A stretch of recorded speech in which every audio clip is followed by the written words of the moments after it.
Welcome to this week's edition of Mountain Outhouse News. I'm your host, Jam Jam. This is the craziest to happen in running this week.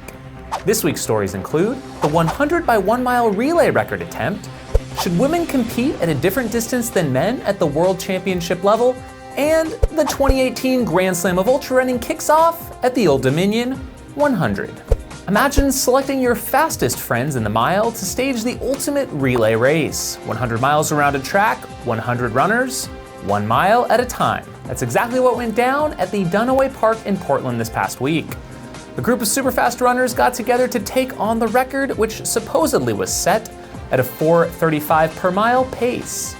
We don't have a ton of details, but this crew completed the distance in a reported 7 hours 44 minutes, which comes out to 4:38 per mile average, which is what we believe is a new American record, but not an outright world record.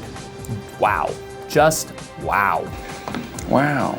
We've previously covered the unequal distances offered at some World Mountain Running Championship events in the past, and this issue has surfaced once again. This year's World Mountain Running Association, which is the governing body of these events, held their Masters Mountain Running Champs this weekend in Slovenia. The age 35 and up event, by the way, really? Masters starts at age 35. Holy shit. But to our real point, the men ran a 10.8 kilometer course while the ladies competed in a 7.2K race. Well, this ignited a bit of a firestorm on their Facebook page. The association responded to questions from Silk Coaster and Sandy Nightpaver about the reasoning for the difference. Said something about logistics and that their committee had a quote-unquote long discussion on the matter. What it comes down to is the council voted to keep the distances different for whatever reason. Obviously, women are more than capable of racing the same distance as men, and we think it's time to equalize these in the sport. So World Mountain Running Association, please equalize all race distances for the genders as soon as possible. Now moving on to some FKT news, we have a new fastest known time on the now infamous Lost Coast Trail, highlighted by a recent Red Bull/Ginger Runner collab video on athlete Dylan Bowman. The route follows a remote section of the Northern California coastline where a runner has to literally race the tide.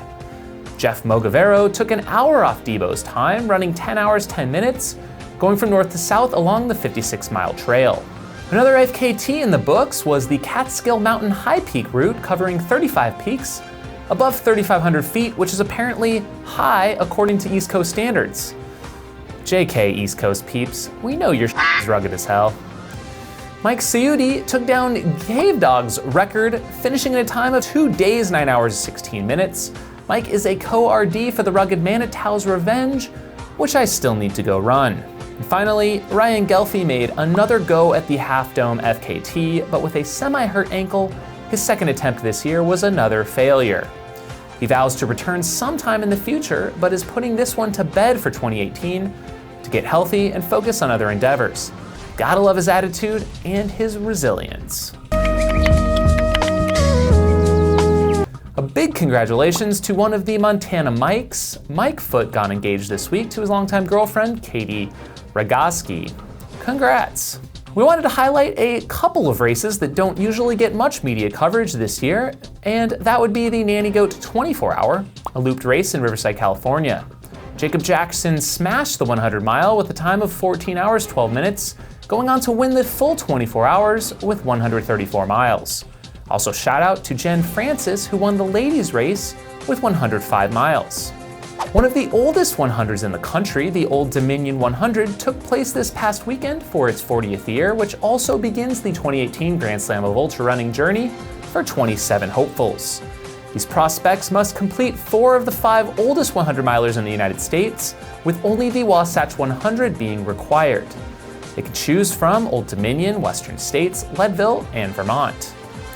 14 of these completed the Old Dominion, with 22 taking on the Western States 100 next. Notables on this list include Nicole Calgaropoulos, who was placed top 10 at Western States before, Brad Bishop, Hard Rock 100 Aid Station Coordinator, and Ted Knudsen of ultralive.net. Winner Olivier LeBlanc ran 17:01, and First Lady was Michelle Ludick in 20 hours 18 minutes. A total of 55 finished. The Lake to Ocean 100K in Florida sounds like a rather wet race just by the name, And it rang true this year as Tropical Storm Alberto left the course really wet. Just look at this photo. Winner was Eddie Souza in 1549, some 4 hours off the course record, with just 4 of the 26 starters finishing the race. The oldest claimed trail race in the United States, dating back to 1905, the Dipsy, is this weekend. The course and style is unique as the route is open, allowing runners to utilize local knowledge to take shortcuts along the way from Mill Valley to Stinson Beach, shaking things up in the latter miles. The event also uses a handicapping system, sending participants off at 1-minute increments to align runners in a way that everyone, regardless of age, is competing for the overall win. Many times, those who run the course the quickest do not actually win the race. Take, for example, Alex Varner. He's run the best time 7 different years, but is yet to claim an overall win, always being beaten by a handicapped time runner. Will this be his year? He seems fit and ready to rock. He'll be going up against some stout competition with Gus Gibbs in the same 1-minute handicap group as him, as well as quite a few Masters runners in their 50s and 60s, including former winner Diana Fitzpatrick, age 60, with a 20-minute handicap. With comrades also this weekend, there are some high-profile races going on in and around the globe. One notable entrant absent this year will be Camille Herron, who withdrew due to a quad strain.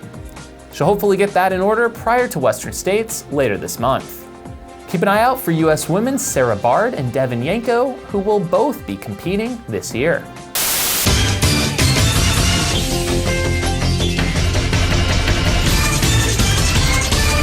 This weekend I filmed the Red Devil race. The filming was great. I filmed the start of the 50K.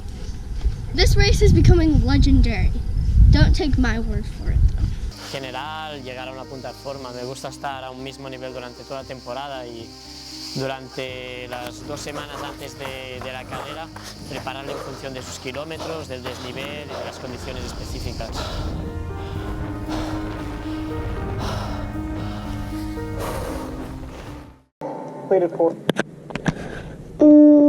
Well, he might not have actually said that, but let's go back to the video.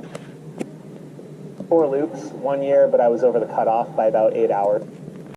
This is champion runner Jamil Curry's 5th time running. Red Devil. He says the whole race is designed to rattle the routines runners rely on.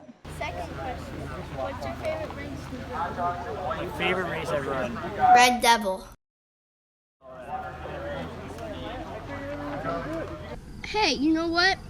Let's just make this a Steep Life episode. Good.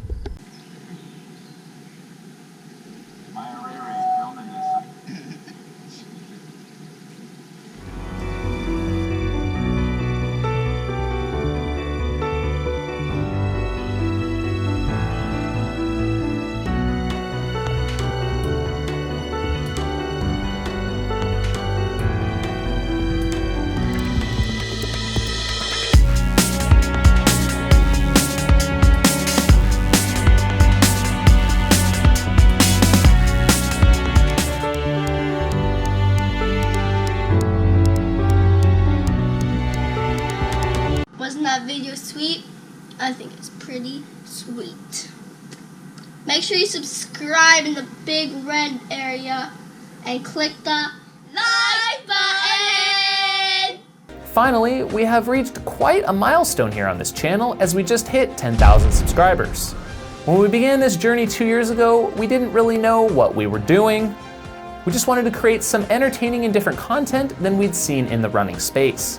I personally want to thank Michael Carson and Skylar Hall for their contributions to Mountain Outpost over the past 2 years.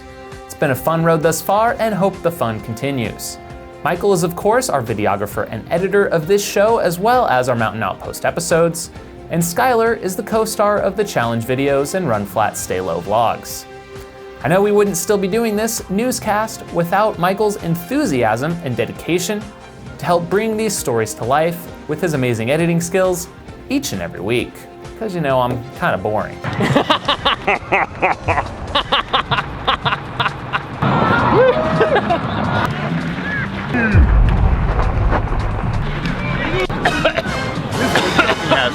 Thank you both, and thank you to all of the viewers and subscribers out there. We could not have done this without you.